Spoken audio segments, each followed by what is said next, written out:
Magandang araw mga friendship! Pang third day nga ng ating taon ngayong araw. At ang aking baby Sky ay late na namang nagising. So yun nga mga friendship, ang unang-una niya kinuha sa kanyang mga laruan ay ang kanyang book. Akala mo marunong na magbasa no?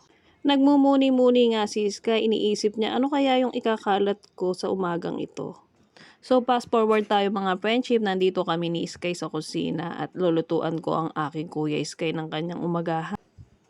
Pansit Canton nga ang request niya na umagahan ngayong araw na to. At may isa pang request ang aking kuya Sak, lagyan daw ng 2 chicken nuggets. So ayan, piniprepare ko nga. Nang makaluto nga ako mga friendship ng Pansit Canton at eto, ilalagay ko yung mga gulay na pinamili ng asawa ko kaninang umaga sa aming fridge. I walk into the kitchen, you saw the look on my face, you saw the look on my heart to get out of this place.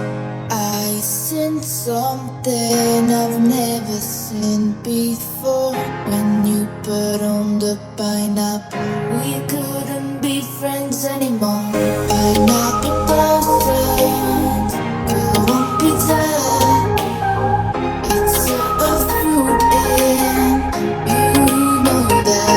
After ko nga mailagay sa fridge lahat ng pinamili ng asawa ko kaninang umaga, ito naman ang aking gagawin. Huhugasan natin yung mga nasa lababo na dapat hugasan, di ba? So after kong malinis ang aming lababo at eto, inire-ready ko naman yung kakainin namin ni Sky. Gagawa nga ako ng kinamitisang tilapia na walang gulay. Ito ang one of the favorite na ulam ni Sky, ang kinamatisang isda. Basta sabaw at isda, okay na siya. O disclaimer lang, naglalagay po ako dyan ng dahon ng malunggay. Wala po akong mailalagay dahil naubos nga po ang dahon ng malunggay. So ganyan na lang, sabaw na lang at may isda.